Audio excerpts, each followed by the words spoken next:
Morning Drive, brought to you by Golf Pride. Welcome into this Saturday edition of Morning Drive. It's nice to have you with us.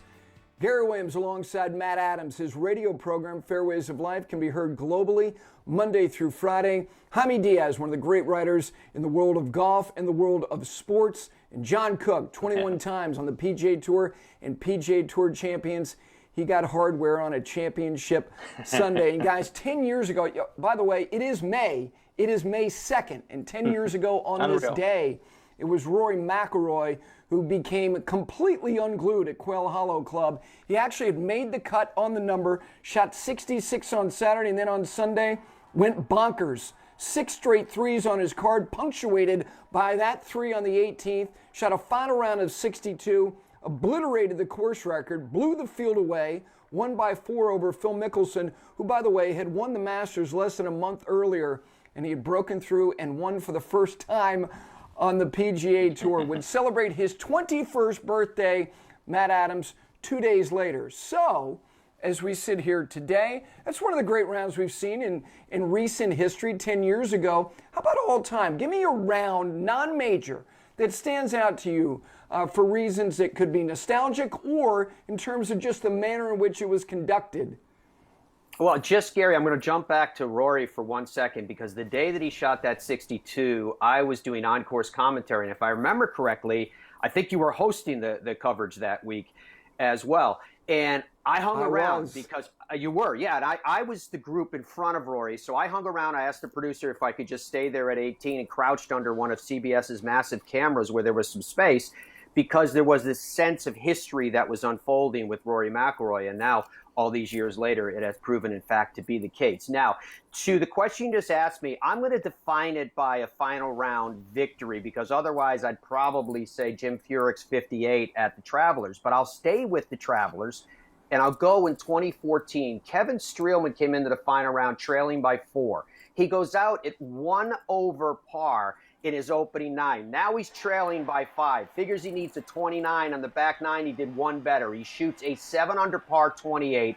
Final round score of 64. He finished with 7 consecutive birdies to win and break a PGA Tour record that dated back to 1956. Take a look at that scorecard, Jaime. An incredible final round at the Travelers Championship by Kevin Streelman. Where are you going with this? Who you got?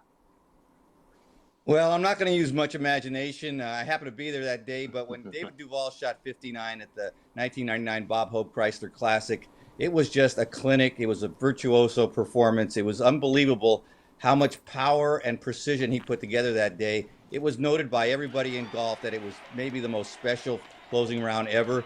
Even Johnny Miller, who, of course, has the 63 at Oakmont, that's still the iconic round, said that was just a level above of actually hitting the ball accurately and long, hole after hole after hole.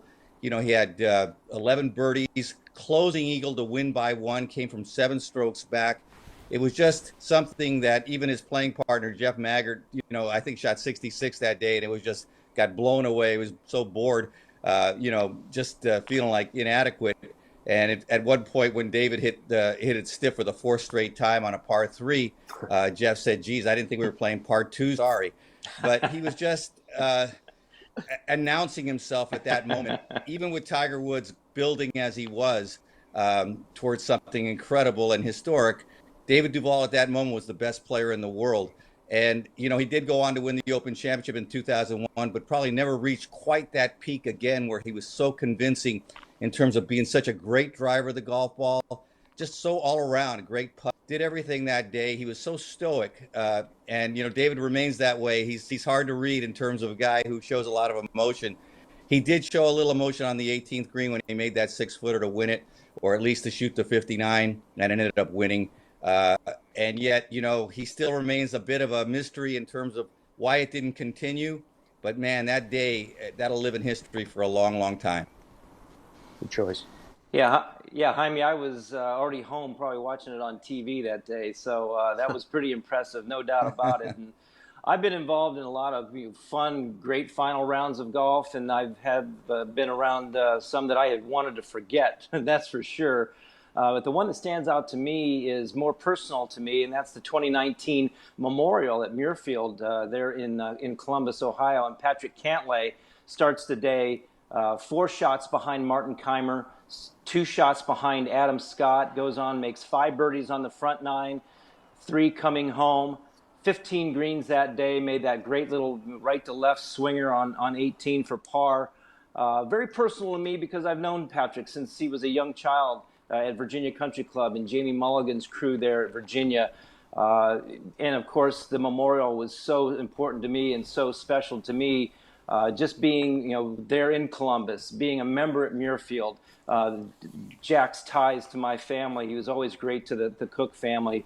And of course, there in Columbus, an event that was probably, other than the 4 majors, it was probably the one that I wanted to win the most. I finished second in 2002. I got close in 1994. So I never quite got over the hump there. So to see Patrick Cantlay go on and win his second event of his young career, and maybe, Gary, if I had a little bit something to do with that, that's so satisfying to me to see that personal connection. So very, very memorable to me, Gary.